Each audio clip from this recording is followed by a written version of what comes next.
Okay. Ladies and gentlemen, this is Zach Moonshine with Metal Devastation Radio. And right now on the phone with me, I have Nicholas from Norilsk. Is that how you pronounce the name? Yeah, Norilsk. That's correct. Norilsk. Okay. All right, dude. So how you doing today, man? Oh, I'm very good. It's very beautiful here in Ottawa. It's a beautiful. It's warm, so it's a great day. Fuck yeah. So let me ask you, what's going on in the world of Norilsk? Well, actually, Norilsk has just released its first EP, so this is really like the first thing that we release with this band. We've played before with other bands with different like styles and genres, but this is the first time that we really that we release something that is entirely like death, doom, and a bit of sludge. So this is where we are heading right now.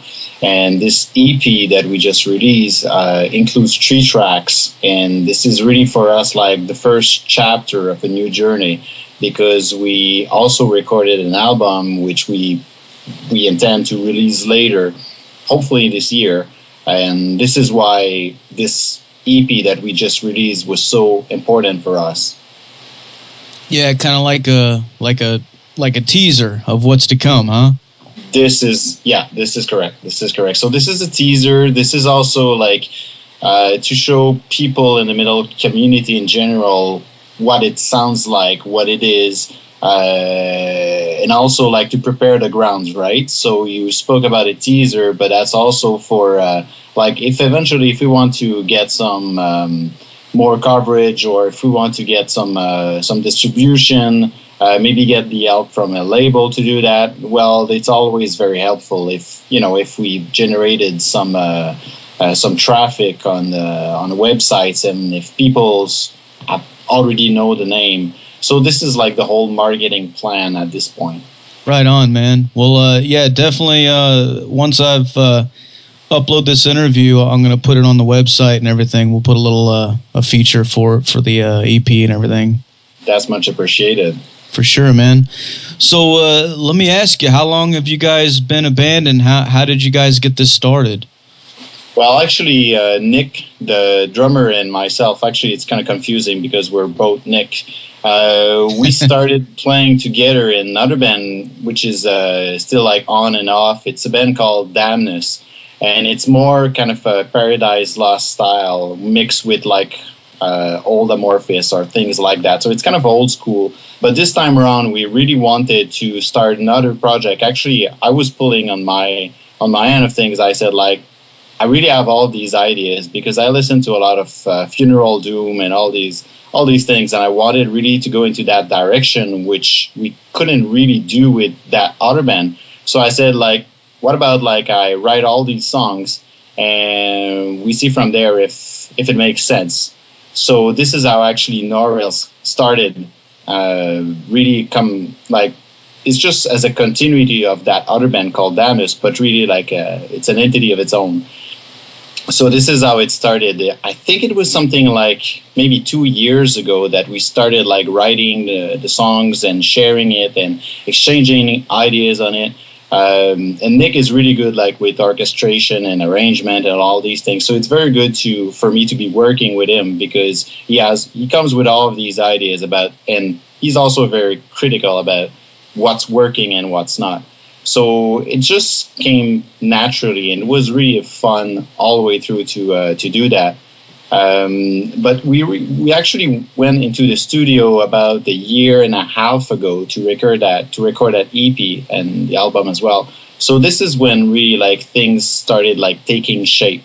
For different reasons, it took a long time before coming out of the gasket because actually what happened is that on the one hand there was a series of how did I say that unfortunate events that happen in Norilsk's life. And like, for example, we went in the studio and like 24 hours before we get there, there's a chip, a major, like the main chip in the board that just blew.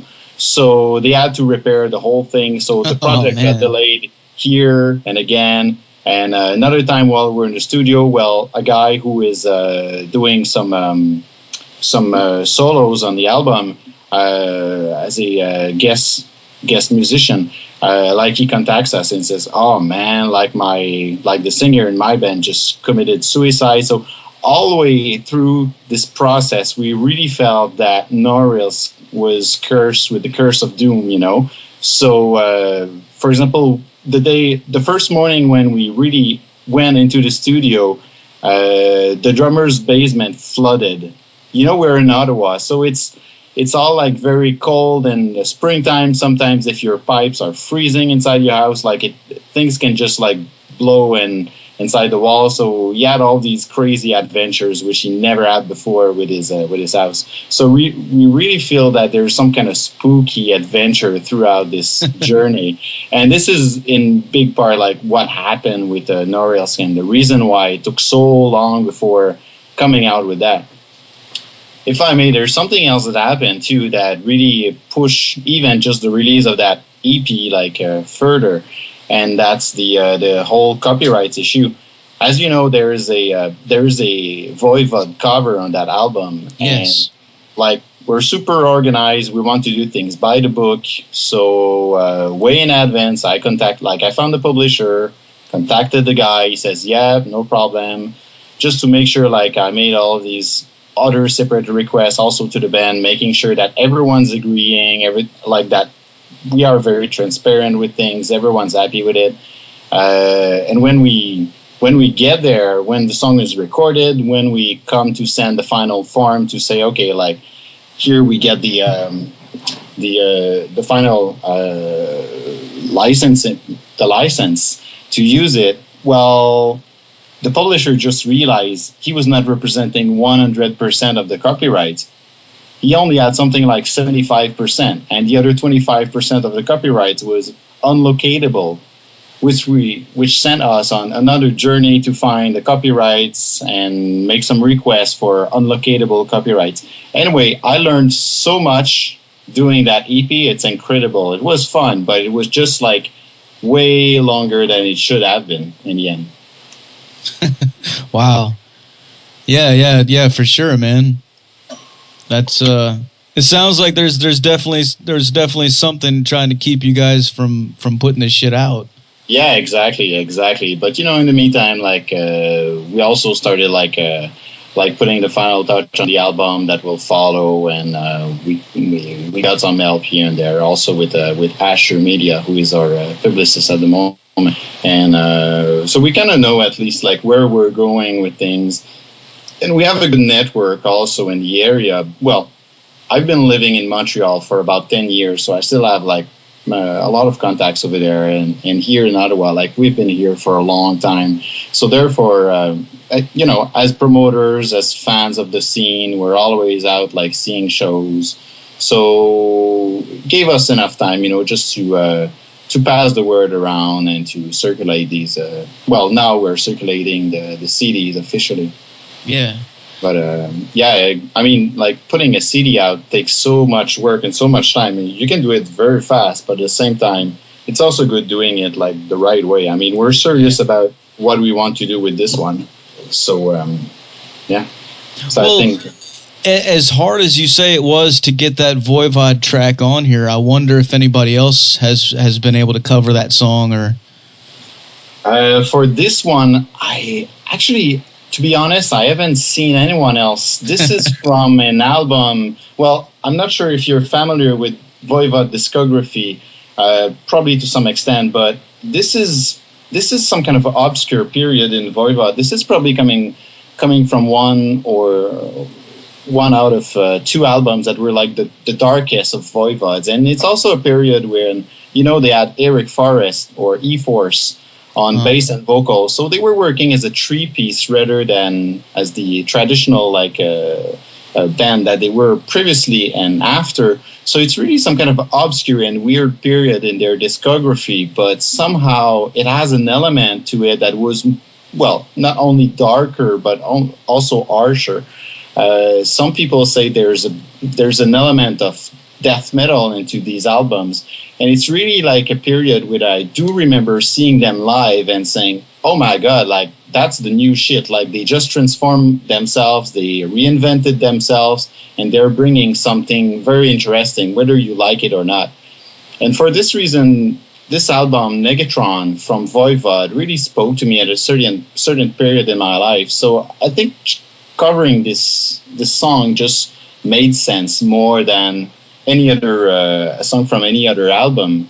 So it just came naturally as that, and also like the idea of Negatron, that's very Doom. So everything seemed to be working perfectly. Yeah, it sounds really, really cool too. I'm actually not familiar with the original version of that, but I think that's pretty cool when bands do that. When they cover songs that are kind of obscure. I remember when Metallica was young, they did that a lot, and I always thought that was kind of cool. Yeah, yeah. The other thing too is that Voivod, they're from Quebec. That's where we're from, and yeah, we're the oddities as a French Canadian. We're the oddities in Northern America. So it's they're considered as being almost like the first metal band or the first real metal band that is still recognized out there, and they do something that is still weird today, like compared to the metal scene in general. They were metal, but they were also something weirder, more different, and they were trying things that were unorthodox. So it's also something that was always there. I mean, throughout our musical education. As Quebecers to learn through Voivod, through their experience and through their amazing journey in metal. Yeah, fuck yeah, man. Well, you got to represent your local scene too. That's correct. Speaking of which, I was going to ask you. You mentioned Funeral Doom. What all kind of influences would you say influenced you guys as a band?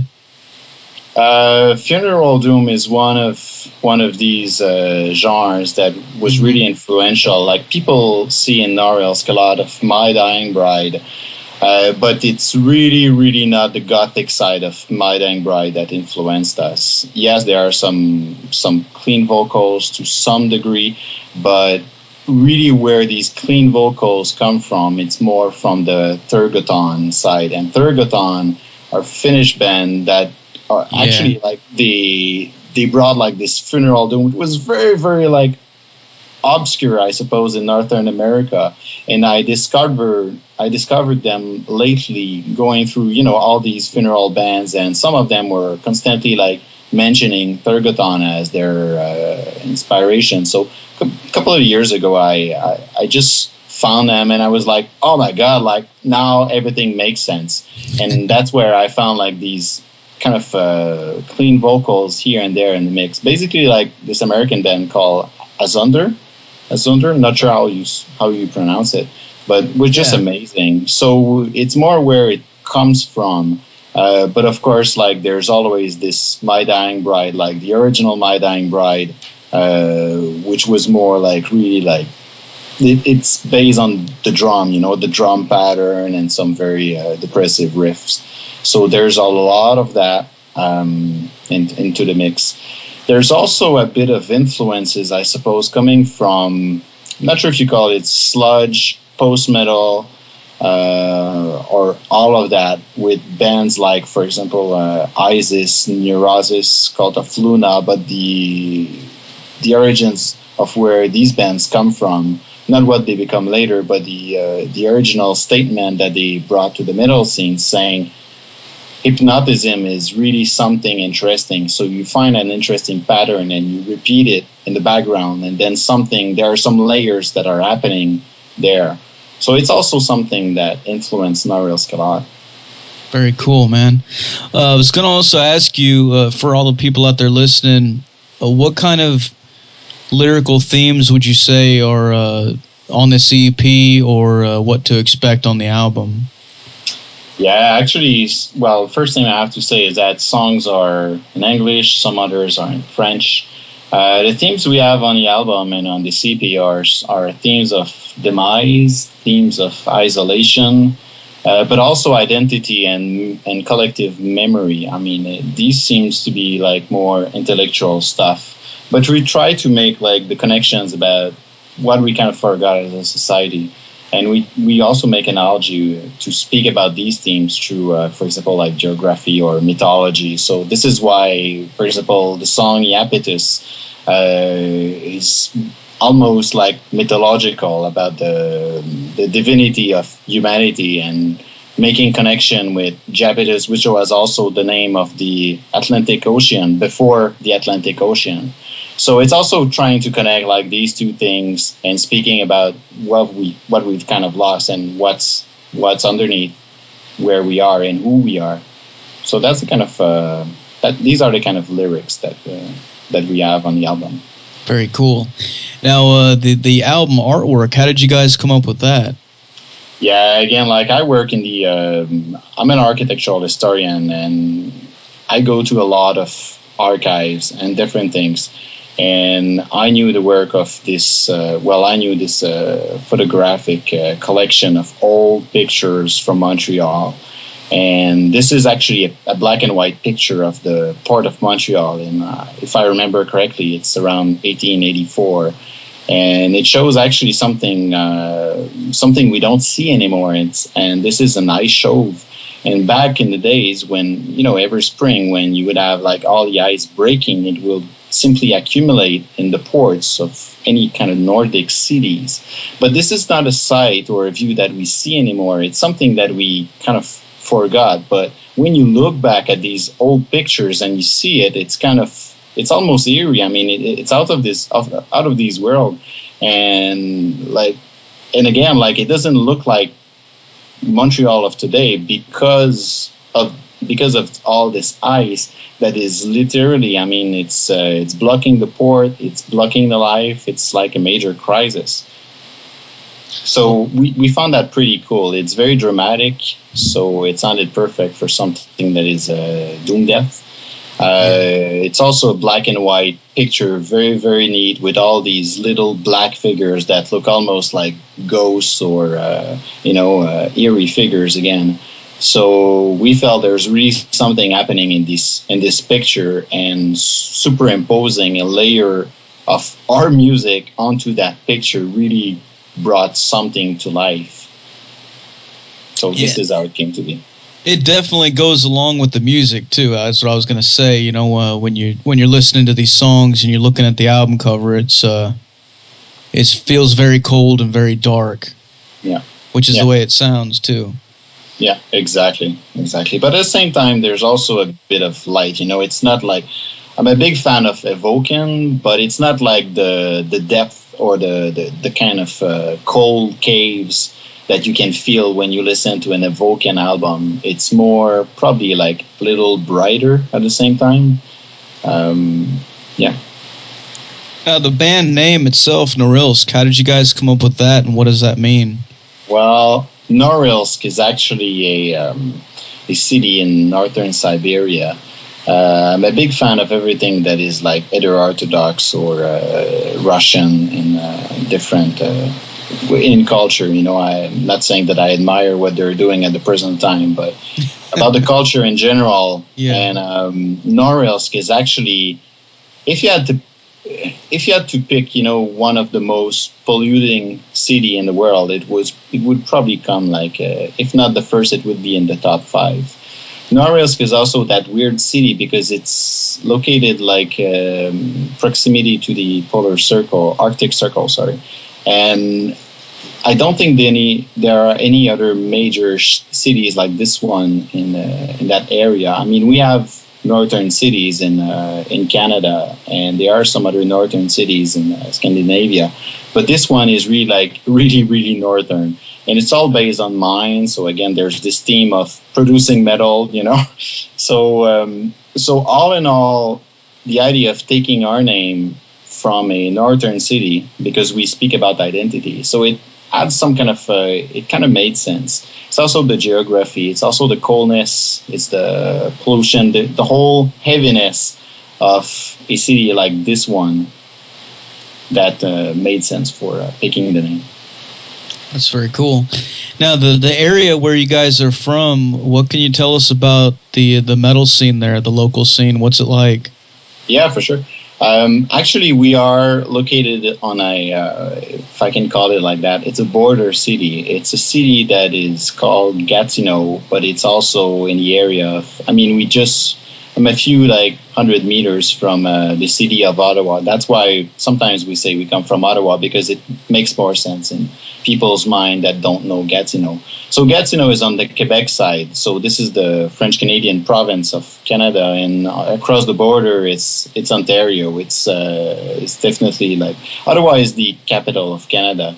So it could sound like this would be a big city. Well, yes, but no at the same time. It's nothing like Montreal or Toronto, where there is always like 5, 10, or 20 shows happening at the same time, and everyone is spread all across the place. Ottawa and Gatineau is more the kind of, it's a big town in terms of metal scene. I mean, the good thing is that you always see the same faces at whatever show you go to, because there's always only one, sometimes two shows happening at the same time. Something else that is very good for that scene is that we're approximately midway between Toronto and Montreal. So this is why we're fortunate enough to have a lot of these bands stopping on their way between these two cities and making sometimes a stop in Ottawa. So, for example, this summer we got a few bands that are coming. Like, despite there are some major festivals, we have some of, for example, the Atlas Moth, which is coming in August, if I'm correct. So we're fortunate enough to see some of these bands. Sometimes we see bigger bands like Creator and etc. But overall, it's it's some kind of mid-sized city with a very vibrant scene. Doom metal is on the rise, if I can say so. I know doom metal is getting more and more popular, like across the world, but it's probably especially true here in Ottawa. For 2 years, we had a Doom Fest happening here. So that was a small festival, but it still shows that there is something happening and there's an interest on that side of things, which, for example, Toronto and Montreal don't have a Doom Fest so far. So this is something interesting. Hell yeah, man. Of all the shows that you've been to, either your own or another band's, what would you say is the craziest thing that you've seen? Live? Well, I love doing shows. I haven't been doing shows for a short while now, because the bands I've played with before were not, it's either that they disbanded, or now I'm concentrating a little more on studio stuff. Some of the craziest shit that happen live.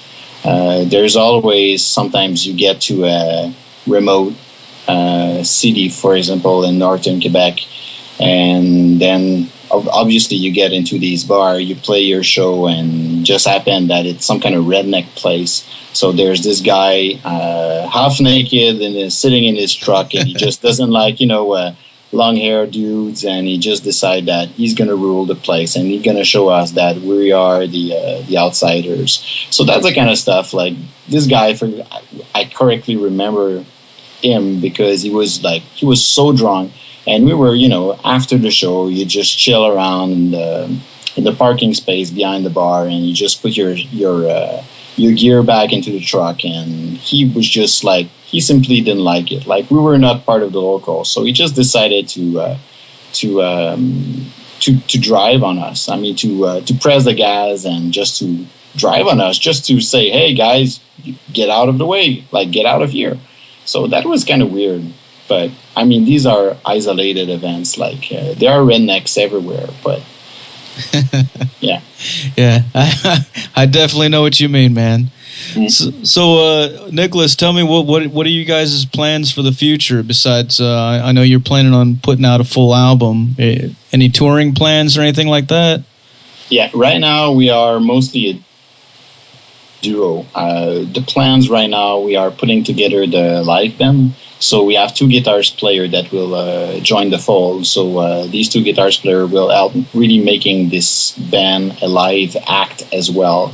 So right now, this is what we're working on. You know, just like practicing, sharing the tabs for these other songs, and transforming this band into something else. So the idea is really this fall to probably do at least one show, if not more, depending what opportunities we have.